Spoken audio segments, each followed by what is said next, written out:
Brought to you by Head Start Basketball.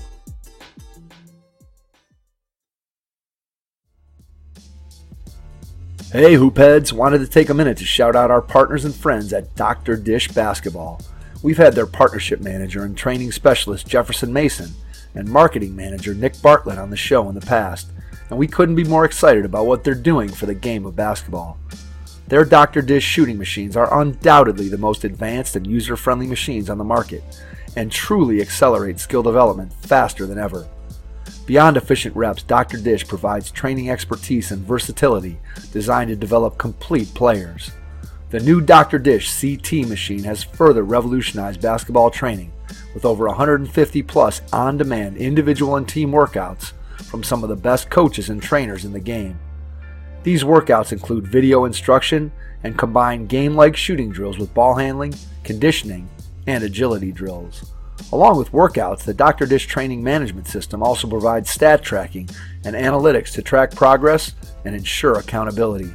These are just a few reasons why top programs like Duke, North Carolina, Louisville, Florida, Baylor, and countless others are upgrading to Dr. Dish. Learn more at drdishbasketball.com. Follow their incredible content at Dr. Dish B-Ball on Twitter, Instagram, Facebook, and YouTube. And make sure you mention the Hoopheads podcast to get $300 off your next Dr. Dish purchase. That's a great deal, Hoopheads. Get out and get your Dr. Dish shooting machine today. You accept it or you correct it. Those are the only two options. If the players are doing something that is taking your program closer to the vision you have, then you praise them because that which gets praised gets repeated. If they're having behavior that's going in the opposite direction, then you need to correct that. My friend Alan Stein Jr. was the very first guest on the Hoopheads podcast back in 2018, and today he joins us for episode number 250. Alan spent 15 years working with the highest performing basketball players in the world, including some of the best ever in the NBA. He shifted focus about 3 years ago to enter the world of corporate speaking when he realized that the leadership, culture, and teamwork he was teaching through basketball could be applied in the business world as well. Alan delivers high-energy keynotes and interactive workshops to improve performance, cohesion, and accountability. He inspires and empowers everyone he works with to take immediate action and improve mindset, habits, and productivity. In this 250th episode of the Hoopheads podcast, Alan and I talk about the 5 characteristics of great coaching from his book, Raise Your Game.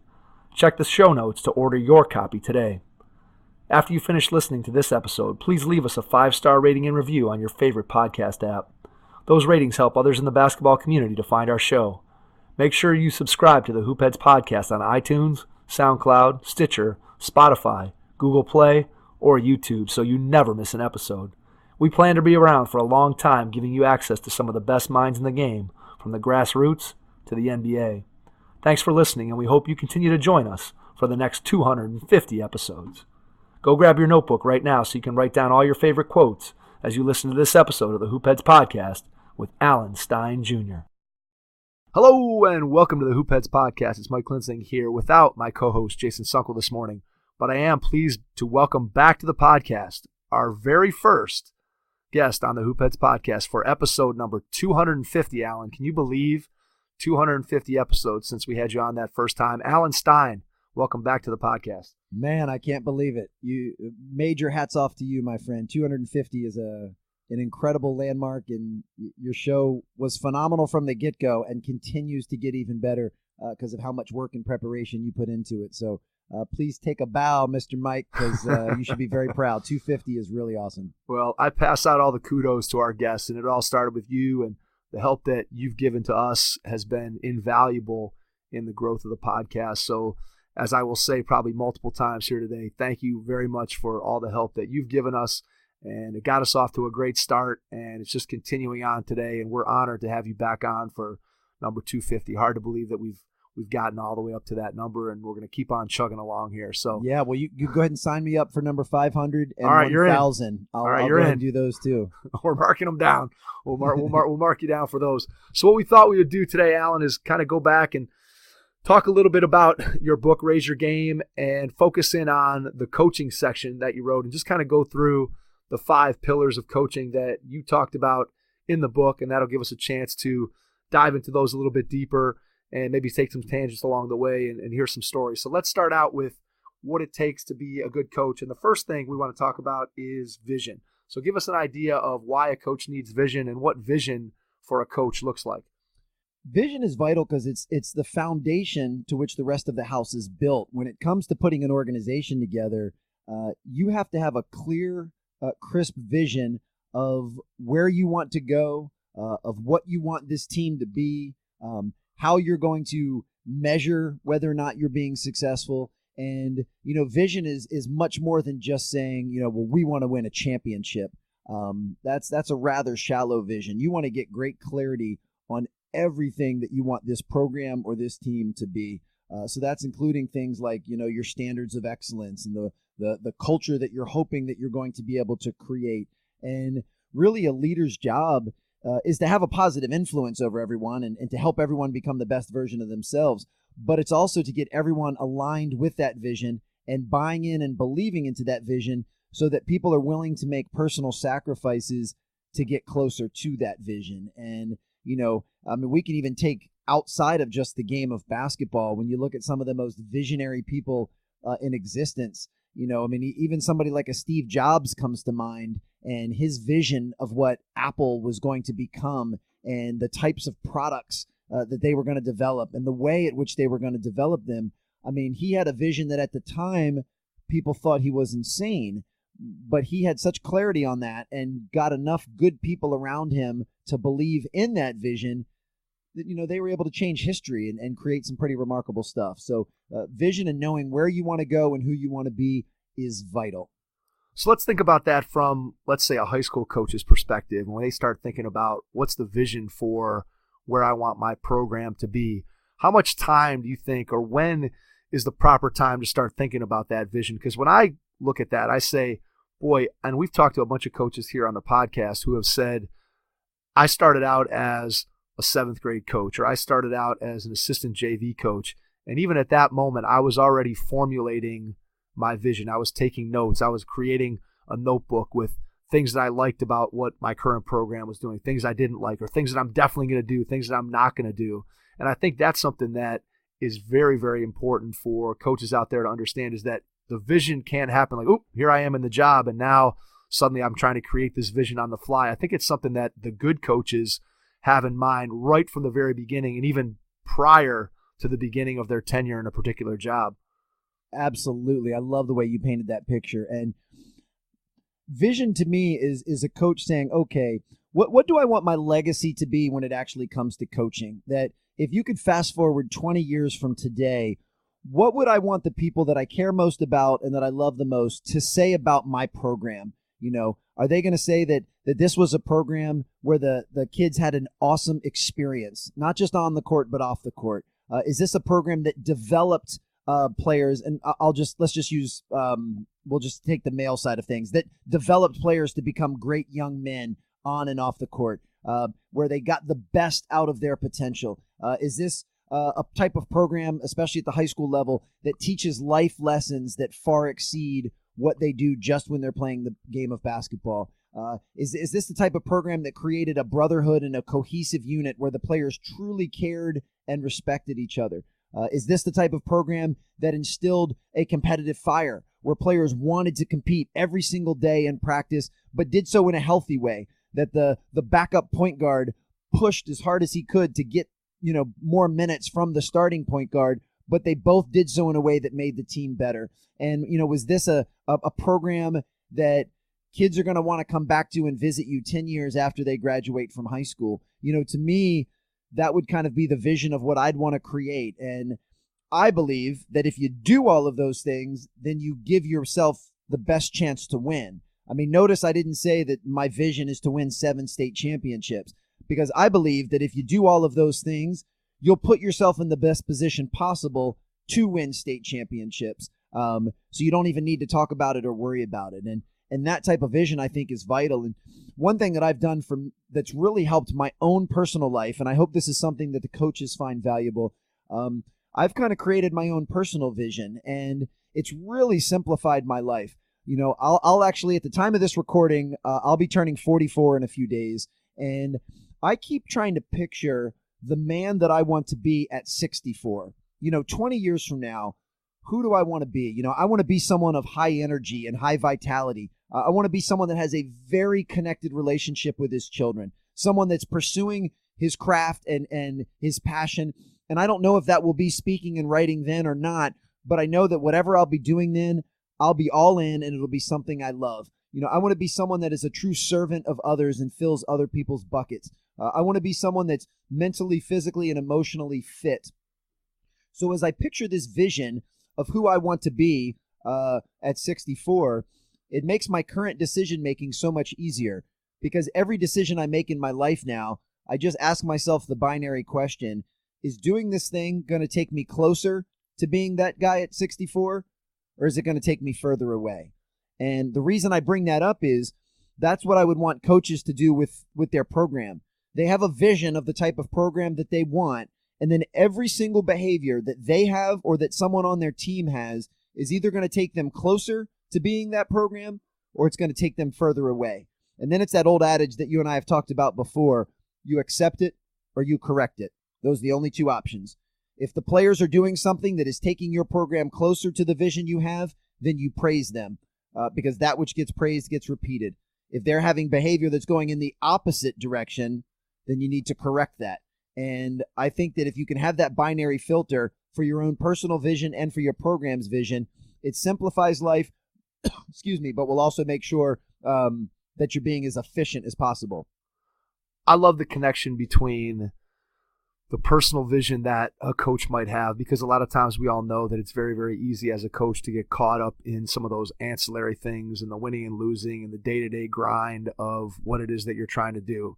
It's happened to everybody, I think, who's coached at one time or another. You just get so caught up that you kind of lose your vision of yourself. And I think to keep yourself grounded is really important as you think about the vision for yourself and then for your team. And then I think that leads directly into your next pillar of coaching, which is building a culture. And so once you've set the vision and understand where you want to be, then the culture, I think, is more of the execution of how do you take that vision and bring it into reality. And you've had the good fortune of working with some outstanding coaches over the course of your career.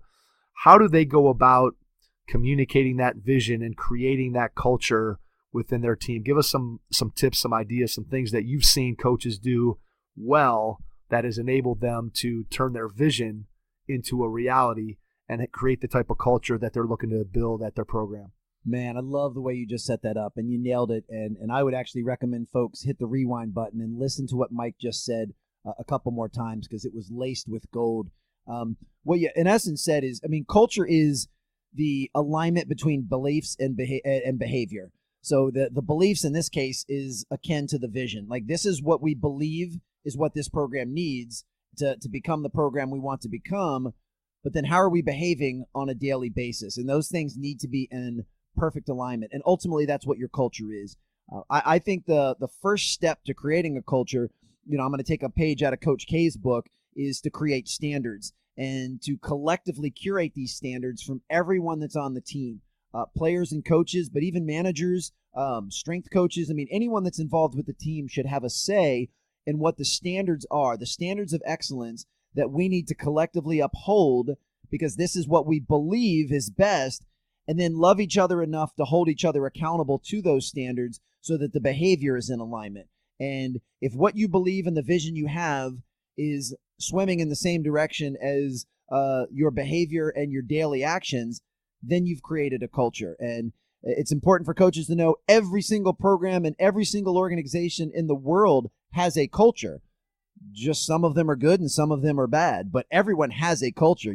That's what happens when you put human beings together in an organization. So the key is, how can we make this a winning culture?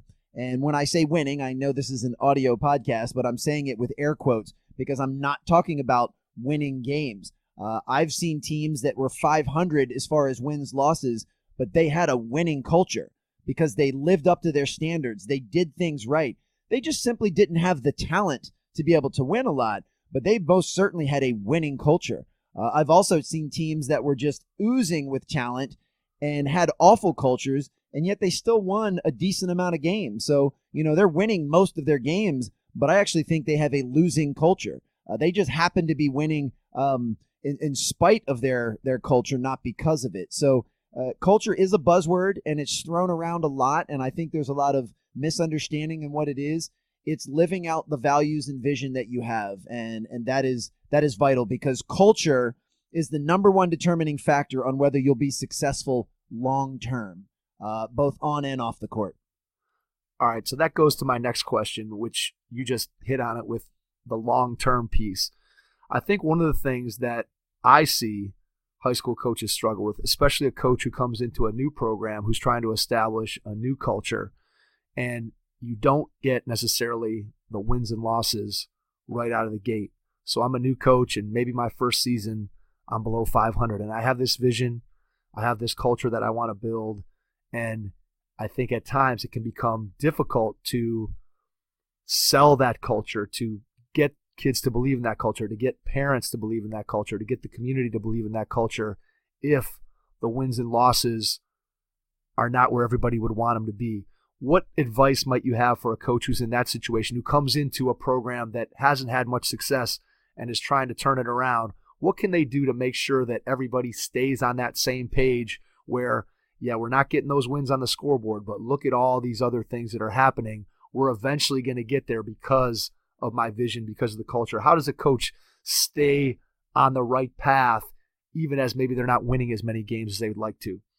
Well, what you just poised right there is absolutely the hardest part of coaching, is getting people to buy in and to believe in something that's not providing the tangible results that everyone wants to see as soon as everyone wants to see them. And what makes coaching so hard, and this is so true in the pros and in college, hopefully less true at high school, at least I would hope, is you're solely judged on wins and losses. I mean, at the end of the day, if you're the GM of an NBA team or you're the AD at a college, you can have the nicest coach in the world that's creating a great culture, but if you're not winning games, you just won't stay very long, and that's because those are businesses.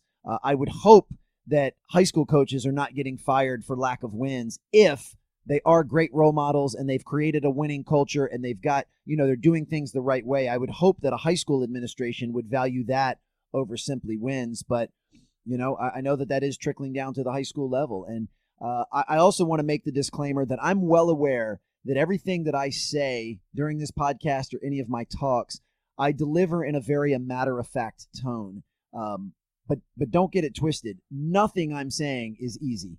There is nothing easy about creating a winning culture. If that was easy, every program would have a winning culture. There is nothing easy about picturing who you want to be in 20 years and making every single decision in your life align with who you want to be. There's too many other temptations and short-term pleasures that could derail you from that. So none of this stuff is easy. And I think maybe the hardest part of coaching is just that. When the rest of the world is going to judge you based on wins and losses, for you to have the conviction to stick to what you believe is right, even if it's not producing wins in the short term, and to have that long-term view and not sacrifice that, takes tremendous conviction and fortitude and grit, and it's not easy. And this is where the old coaching adage, you get what you emphasize. If all you emphasize is wins and losses, then when you lose, things are going to suck. And if you emphasize other stuff, if you emphasize the progress that the team is making or the effort and attitude that the team has, if you say tonight our goal is to out-rebound them on the offensive glass, and you succeed in out-rebounding them on the offensive glass, and yet you still lose the game, you can still celebrate the fact that you accomplished one of the metrics or goals that you had. So it's all about the expectation. And if I was a high school coach, I would just be transparent about this. I would not hide behind the fact that we're losing some games. I would continually talk to the community, to my AD, to my assistants, and to my players that, yes, I know that we've come up short in these games. I know that doesn't feel good. It sucks, and it should hurt because I want to win just as bad as everyone else. But don't stray from the course. We are doing things the right way, and if we keep doing them the right way, these wins are going to be a natural byproduct. So we just need everyone to be patient and continue to be positive and optimistic. And once again, I'm saying that as if that's an easy thing to do. That is really, really, really challenging. And that's a process versus results way of looking at things. And I think it's important to remember that when you're the coach, you can't control the results. You may play a team that has twice as much talent as you, and you can do everything right, and you can still lose. And if you're going to be upset, down in the dumps, try to change things, blame other people because something like that happened, you're not going to ultimately end up having success. But if you can, as you said, pick out metrics, pick out landmarks, pick out milestones that your team can reach, even if it's not necessarily reflected on the scoreboard, you can still have success. And I think that's how you create buy-in. And then I'm going to lead that into Well, let me say one quick thing before you do, because what you just said really hit a nerve with me in a great way. A coach needs to be able to dissect why they lost. If you lost because the other team played harder than you, well, that's unacceptable and that needs to be fixed. If you lost because the other team played more unselfishly and played more together and played smarter than you, well, that's unacceptable as well. That needs to be fixed. If you lost simply because the other team was better, they had more talent or better athletes, as long as you did everything that you could do execution-wise in your game plan, some nights you just come up short. So I think it's really important to figure out why you're losing games. And as any coach knows, some nights the teams are fairly evenly matched. Both teams play their butt off. Both teams play smart and together. Some nights the ball just doesn't go in. Some nights you take good shots and you just miss them. So if you can go back and go, you know what, we took good shots. We just shot a low percentage because that's the nature of basketball. While it still stings a little bit, you should be okay with that. So I'm glad that you brought that up, because why you lose games is important. And if we end the season 500 and let's say we go, 12-12, and I go back and I dissect the 12 games that we lost, and I can say that even in those losses, we played really hard, we played really smart, and we played really together, and we took good shots. We just came up short. Then that is still a good season of a winning culture if you're doing things the right way. If you simply say, man, my kids just don't show up, they don't play hard, they don't stay focused, that's a reflection of you as the coach. Whatever your players do on the court is a reflection of you. If your players take bad shots, that's because you allow them to take bad shots. If your players don't play hard, it's because you haven't found out the way to solve the Rubik's Cube of getting them to buy in and believe in to play hard. So I think coaches should take themselves and hold themselves accountable to everything, but knowing why you lost is a big piece of the puzzle when things aren't going the way that you'd like. Yeah, I agree with you 100%, Alan. I think that also goes to when I look at a coach and I'm looking at it from the outside, or even if I'm inside on the coaching staff, one of the things when I was in a high school varsity assistant coach that I was always proud of in our program was that I felt like each and every season we got as close to the maximum out of our team as we possibly could. Now, did we squeeze out 100% of their potential? Probably not realistically, but I felt like we came very, very close. And I think as a coach, you can have a 500 team that maximizes its potential.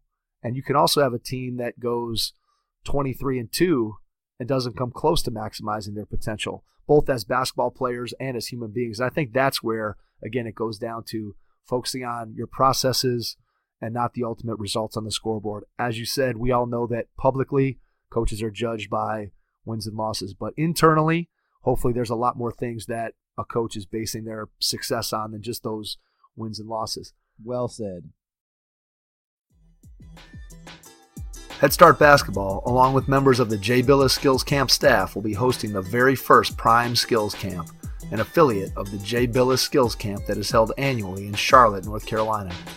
Prime Skills Camp will take place on the campus of Western Reserve Academy, just outside of Cleveland, Ohio, June 26th through the 28th, and will be designed for boys rising to grades 6 through 9.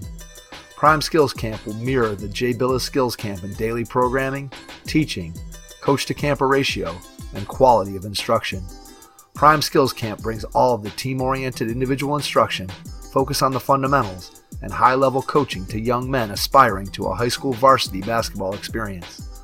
This camp is operated by Billis Camp veterans and includes the Jay Billis Coaches Development Program alongside the camp, ensuring that the quality of teaching and coaching at this camp is second to none. Please visit headstartbasketball.com or jbilliscamp.com for more information or to get registered.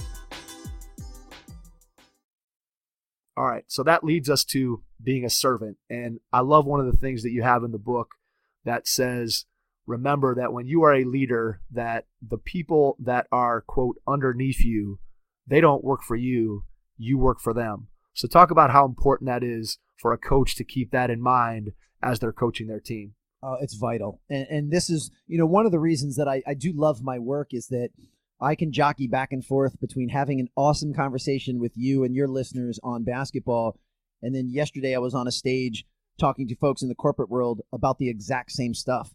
And that is the first thing that I tell every CEO that I work with is your people don't work for you, you work for them. And some of them, they're like, yeah, absolutely. That's the code at which I've lived my entire life. And some of them, it absolutely blows their mind. It's like I just went in and flipped their kitchen table upside down while they were trying to eat dinner. They can hardly wrap their mind around it. And that mindset is what's most important. I mean, there's no questioning that the CEO or the head coach is the final decision maker. They are in charge. They are the ones steering the ship. But when you come to practice and to weight workouts and to games with the mindset of, I'm here to serve you. I am here to make you the best player you can be. I'm here to make you the best assistant you can be. And if your goal is to be a head coach, I'm going to help you do that. I'm here to make us collectively the best team we can be. And I'm in service of you all. Just that mindset and that openness and that perspective is so attractive that you get more buy-in and believe in. You get players that want to play harder for you. You get coaches that want to work harder for you. You get people that want to be a part of the program. Because anytime a coach thinks it's all about them, it does the opposite effect. So because coaching in general, coaching and teaching, I believe, is the epitome of servanthood. I mean, your entire life and vocation is dedicated towards filling other people's buckets, but you have to go that extra mile and have that attitude. Not only am I here to fill your buckets, I'm here to serve you in every capacity and make this the best experience you've ever had. And that slight change of reference of framing it is vital. I think what you said there too, it's important to remember that as a coach, we're there not only to serve our players, to help them improve as basketball players, but we're also there to serve them and help improve them as people. Especially, I know we've sort of framed this from a high school coaching perspective. If you're a high school coach, you should be serving your players not only by teaching them to become a better basketball player and develop their skills on the court, but also teach them to become better people, better young men, better young ladies who are going to go out and eventually 10 years down the road, that's when you're really going to see how well you were able to serve your players, when you see their success in their life, when they get married, when they get a job, when they have children, and the kind of parents that they become. And I read a great quote, now I can't remember who to attribute it to, but the quote basically said that a coach was asked, what type of success, how was your season? Were you successful this year? And the coach said, I won't really know until 20 years from now when I see where my players are at that point. I thought that was a really powerful way to frame what it means to be a servant leader, is that it's not just about right here in this moment making them a better basketball player. It really is something that it's a long-term game. And when you're serving others, I think that's really what you're looking for. You're trying to help them have success in the moment, but you're also trying to help them have success for the long term in their life. Well said. And I love that approach, because part of making someone the best player they can be is for them to know that you care so much about them that you would care about them even if they didn't play basketball, that you care about them as a human being first and a basketball player second. I mean, I can only imagine if a player thought that you only cared about them because they were good at the game, and if they were to get injured or if for any reason they weren't able to play, or when they graduate, that you would stop caring about them. That is such a transactional relationship that I just don't see them being all in and giving you their complete heart and soul to practice and play as hard as possible. Every player should feel that, if I suffered a catastrophic injury tomorrow that would not allow me to play this game, my relationship with my coach wouldn't change at all. I mean, he'd have to make some strategic changes because they're missing a player, but my relationship wouldn't change, that he or she would still care about me as a human being first. And I think that's vital. And to me, now that I'm getting older especially, that's what I would value the most as a coach, is the relationships. 20 years from now, you're probably not going to remember every single final score. You're going to remember some of the big wins and some of the tougher losses, but you're not going to remember that near as much as I hope you would remember the relationship that you built with certain players and if you're still keeping in touch with them to this day. And to me, that's what's most valuable, especially if we're going to continue to focus on the youth and high school age. And I think the other thing that goes along with that is when you're a coach and you're talking about building relationships and valuing kids not just as basketball players but as people first. I think that if you are a coach, one of the things that's very, very important is to develop strong relationships with the kids who are on your bench, who don't play a lot. Because if those players, and frankly the players who are playing a lot, if you're spending all your time, energy, effort building relationships only with your very best players who are out on the floor all the time, and you're ignoring those kids at the end of the bench, eventually that's going to come back to bite you, because those kids are going to get disgruntled. They're going to start thinking, coach doesn't care about me. I'm not really a part of this team.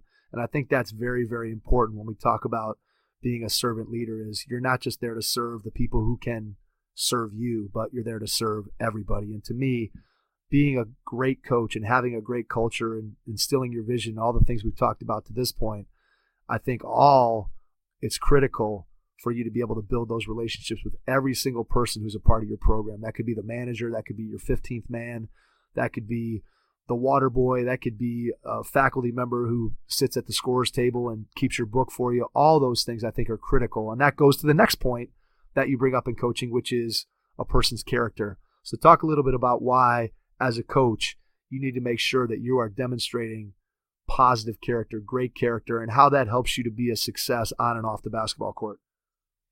It's a shame that I even felt the need to put character in, because it should just be a non-negotiable. It should just be something that, I didn't put a chapter in there on breathing because I assume everyone knows you need to breathe. But I did want to highlight it because it's that important. And we live in a landscape today where many people, unfortunately, are willing to make sacrifices and look for shortcuts and hacks and sometimes overlook missteps of poor judgment or bad character because it allows them to win at a higher level. So I still felt the need to put it in there. And, character, I mean, if we're going to be really cliche, it's what you do when no one's watching. We talk a lot about the unseen hours that I stole specifically from my buddy Drew Hanlon. He came up with the concept. But, character is vital. And character, I don't think it's as much as a coach of what you say to your team. It's what you do. And that they need to see that you are a high character person of respect, like you respect others, you do things the right way, even if you don't feel like doing them, that you don't look for shortcuts. And so I think character is more from a coaching standpoint. You just need to embody that all of the time in front of your players. And I would hope that you would do that anyway. It has nothing to do with doing it just because the players are going to see it, but I know as a father and as a coach that people are always going to lean towards what you do, not what you say. So you can't tell your team that it's important to be respectful and then they see you disrespect the manager. You can't tell your team it's important to be on time and you roll up the practice 1 minute before practice is going to start. You can't tell your team they need to be prepared for practice and you come in haphazard and don't have a practice plan. So character is making sure that you have that alignment, like we talked about earlier, between your values and your beliefs and your behavior. So character shouldn't have to be something we talk about, but I don't ever want it to fall by the wayside. You can't fake it. You are who you are, and your actions demonstrate the type of character that you have, and we'll leave it at that. Coaches, check out these new offerings from Tyler Whitcomb Basketball Coaching Courses. The Brad Underwood Illinois Playbook by Devin Gibson. Brad Underwood is in his third season at Illinois as the Richmond Family Endowed men's head basketball coach, following his hiring as the 18th coach in the program's history in March of 2017. Underwood has won more than 67% of his games through his first 6 years as a Division I head coach, recording 4 20-win seasons while making 4 NCAA tournament appearances. Also now available is the Iran National Team Playbook by Farshad Alemi. Visit coachtube.com/users/Tyler Whitcomb to check out these great resources. Jump to the last pillar as we're pushing up on our time here. Empowerment. Talk about what empowerment means from a coaching standpoint and why it's so important that you empower the people that you're there to serve. I really believe that's the number one gift of a coach, is being able to have a positive influence on others and to fill their buckets and to make them feel like they're capable of being the best that they can be. And that's really what empowering is. It's giving them some autonomy and putting people in places where they have an opportunity to be successful, and they will feel empowered when they start to taste some of that success. So whether you're empowering one of your assistant coaches to take on more responsibility so that you're grooming them so that they can be a head coach one day, or you're empowering your backup point guard to feel confident enough that if the starting point guard fouls out, that you'll come in and still do a phenomenal job because we believe in you. When you can empower others and, I'll go ahead and be incredibly cliche, raise their game, now you've got something really, really, really special. And I think the best leaders I've ever been around, just being in a room with them, I felt empowered that I could do more than I thought previously, that I felt like, wow, I'm capable of doing this. And that's really special. And that's something the best leaders do. I mean, they make everyone around them feel like they can be the best versions of themselves. They absolutely do. And I think that they take you to places where you didn't think that you could get yourself. Coaches, a lot of times, who are the best coaches, get you to believe that you can achieve more than you might have thought on your own. And then not only they help you to see that, but then they help you to draw that out. And that could be from the perspective of drawing that out of a player. It could be drawing it out of an assistant coach. Empowerment is so critical. So we've hit on the 5 characteristics that you laid out and Raise Your Game that can help coaches to have success.